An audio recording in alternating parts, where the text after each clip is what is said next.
కాకినాడ జిల్లా కిర్లంపూడిలో మాజీ మంత్రి వైసీపీ నాయకులు ముద్రగడ పద్మనాభరెడ్డి ఇంటిపై జరిగిన దాడి ఖండిస్తూ రౌతులపూడిలో వైఎస్ఆర్ కాంగ్రెస్ పార్టీ నాయకులు ముందుగా వైఎస్ఆర్ కాంగ్రెస్ పార్టీ నాయకులు వాసిరెడ్డి జమీల్ మాట్లాడుతూ రెడ్ బుక్ అమలు చేస్తున్నారని ఈ సంఘటనపై ప్రభుత్వం సరైన చర్యలు తీసుకోకపోతే భవిష్యత్ కార్యాచరణ ప్రకటిస్తామని అన్నారు.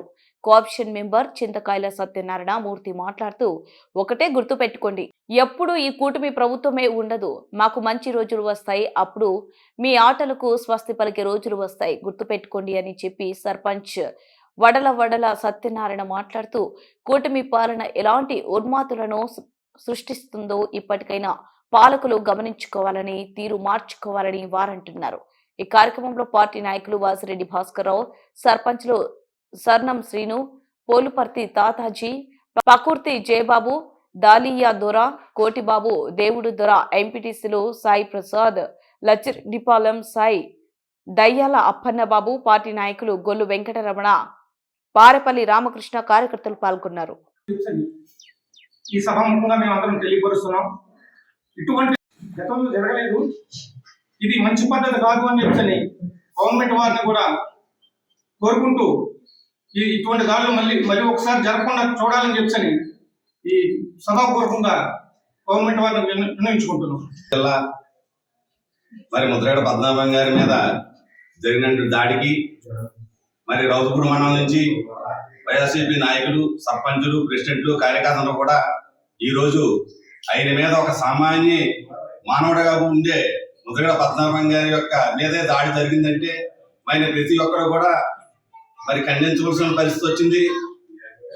అదే కాకుండా అసలు ఎప్పుడు కూడా ప్రజాసేవకుడైనా పెద్ద అయినా మరి మన వైఎస్ఆర్సీపీలోని సీనియర్ నాయకులు, మాజీ మంత్రివర్యులు మరి అటువంటి వారి ఇంటిపైన ఈ రోజు కూటమి ప్రభుత్వం ఇటువంటి దాడులు చేస్తుందంటే మరి సామాన్య మానవుడు బ్రతకగలడా అన్న ఆలోచన ప్రతి ఒక్క వైఎస్ఆర్సీపీ కార్యకర్తల గుండెల్లో పరిగెడుతుంది. కాబట్టి మరి ఇక్కడి నుంచి మరి కూటమి ప్రభుత్వానికి మా రౌతుపూడి మండలం వైఎస్ఆర్సీపీ నాయకులందరూ కూడా కలిసికట్టుగా ఈ యొక్క మీకు ఖండన చెప్తున్నాం.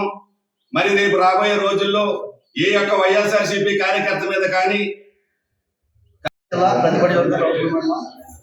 మొన్న జరిగినటువంటి ముద్రగడ పద్మనాభరెడ్డి గారు ఇంటిపై ఘటనపై ఖండిస్తూ ఈ రోజు వైఎస్ఆర్ కాంగ్రెస్ పార్టీ నాయకులతో మనం టీవీ స్వంతం పలుకుతుంది. ఈ రోజు వాళ్ళ ద్వారా వాయిస్ తెలుసుకుందాం. ఇప్పుడు వైఎస్ఆర్ నాయకులు మన శ్రవణ గారు ఉన్నారు. సార్, మనం జరిగినటువంటి ముద్రగడ పద్మనాభరెడ్డి గారి ఘటన ఏంటంటే అది ఇప్పుడు ప్రతిపాటి వర్గంలో వైఎస్ఆర్ కాంగ్రెస్ పార్టీ చూస్తా ఉన్న అయిపోతున్న ఉద్దేశంతో అది హైట్ తీసుకురావాలనే ఉద్దేశంతో మీరే చేశారు ప్రజాస్వామ్య వ్యవస్థలో మొట్టమొదటిగా తీవ్రమైనటువంటి విషయంగా మేము పరిగణిస్తూ వ్యవస్థలో ఉన్నటువంటి విధానాలు ఎప్పుడు కూడా పొలిటికల్ పార్టీస్ ఈ విధానం ఈ రోజున ప్రభుత్వం ఏర్పడి సుమారు 8 నెలలు కావస్తాం. వాళ్ళు చేస్తున్నటువంటి విధానాలను ఒకసారి ప్రజలు పూర్తిగా గమనిస్తా ఉన్నారు. ఎవరైనా సరే నాయకత్వం చేస్తా ఉన్నామంటే అది ప్రజలకు మేలు జరిగే రీతిలో ఉండాలి తప్ప కానీ వైఎస్ఆర్ కాంగ్రెస్ పార్టీకి పద్మనాభం గారి నాయకత్వంలో ఈ కాకినాడ జిల్లాలో అనూహ్యమైనటువంటి స్పందన చూసి ప్రత్యర్థులు చేస్తున్నటువంటి తప్పుడు మాటల్ని మేము తీవ్రంగా ఖండిస్తాం. ఎందుచేతనంటే ఆయన రాజకీయ జీవితం అనేటువంటిది ఈ ఆంధ్రప్రదేశ్, ఉమ్మడి ఆంధ్రప్రదేశ్ మొత్తానికి తెలుసు. నిస్వార్థమైనటువంటి వ్యక్తి, తూర్పుగోదావరి జిల్లాలోనే మచ్చలేనటువంటి నాయకుడు, రాష్ట్ర మంత్రిగా, ఎంపీగా వివిధ రకాల సేవలు అందించినటువంటి వ్యక్తిపై ఈనాడు అటువంటి ఆరోపణలు, అటువంటి విధానాలు చేయడం అనేటువంటిది మన రౌతులపూడి మండలంలో ఉన్నటువంటి వైఎస్ఆర్ కాంగ్రెస్ పార్టీ కుటుంబ సభ్యులందరూ కూడా తీవ్రంగా ఖండిస్తాం. ఎందుచేతనంటే ఒకటి గమనించాలి, ప్రజలు ప్రభుత్వాలు ఎన్నుకుంటారు. ఎందుచేతనంటే ఇటువంటి విధానాలు చేయడానికి కాదు. 5 సంవత్సరాలకు ఒకసారి అధికారాలు వస్తుంటాయి, పోతుంటాయి, ప్రభుత్వాలు మారుతూ ఉంటాయి. కానీ ఇటువంటి విధానాల వల్ల మనం రాబోయేటువంటి తరాలకి మనం ఏమి సమాజానికి మనం ఏ మెసేజ్ ఇస్తాం అనేటువంటిది ఒకసారి గమనించాలి.